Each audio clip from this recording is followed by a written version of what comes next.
Response. Maldives says it's aware of the derogatory remarks that have been made on social media by certain individuals, but those opinions are personal opinions. The Maldivian government views those as personal opinions and says that they are not representative of the government view. The Maldivian government has said that the freedom of expression can be exercised, but they must be exercised responsibly. So you can express your views, but responsibly do so.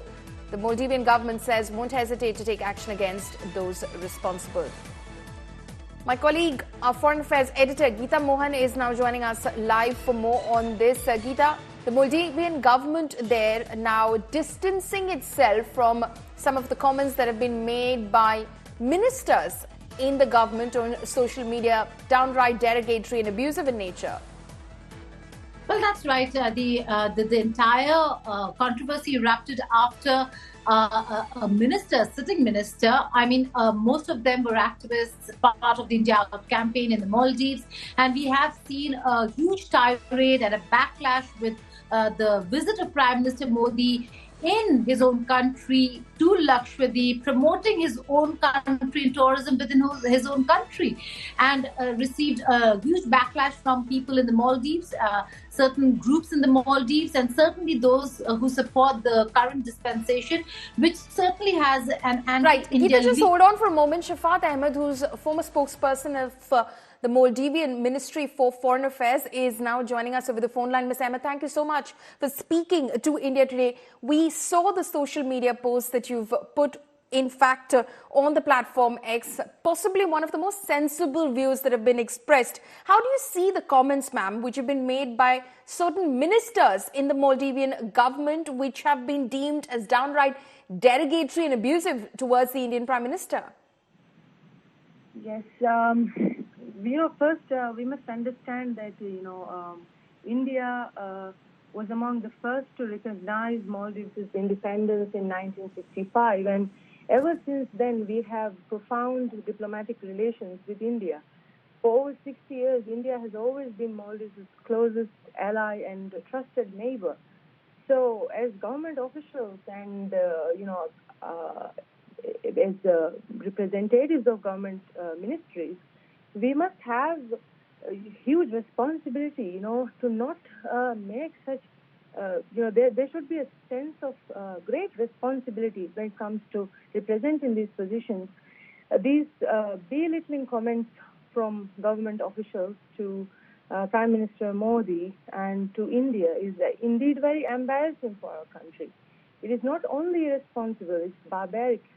It does not align with the professional tone, which is crucial in foreign diplomacy. And let me also take this opportunity to assure that these views are not the sentiments of the Maldivian people, but rather that of a small group of individuals who only live with the objective to tarnish our long-standing, neighborly cordial ties. So it's indeed, we are very embarrassed with this situation. Do you think that these sort of comments, when it comes from government officials itself, puts a strain on diplomatic relations, which you say go back 60 years? Yes, definitely. When we are representing, our ministries, when we are representing the Maldivian government, we have a great sense of responsibility. It's very important that we we adhere to international best practices, and we also practice the professional, tone, which is very crucial in foreign linguistics and as well as in foreign diplomacy. Maldives has always remained a true friend of India, firmly, committed to our shared vision of peace and development for both our countries and, of course, of the Indian region overall. Maldives and India relation, it goes beyond diplomacy. Nearly every Maldivian has traveled once over their lifetime to India for a medical purpose. Right. Myself as well, And, Bollywood movies are also very popular among Maldivians. Absolutely. And there's mutual respect and, there's mutual support. It's a mutual, respect and a unique partnership that we have built over the past 6 years on mutual trust and respect. And it's very important that we maintain that, because India is our great friend as well as our dear neighbor, So it's very important that we maintain these friendly and cordial relations with our neighboring countries. Ms. Ahmed, thank you so much for speaking with India today.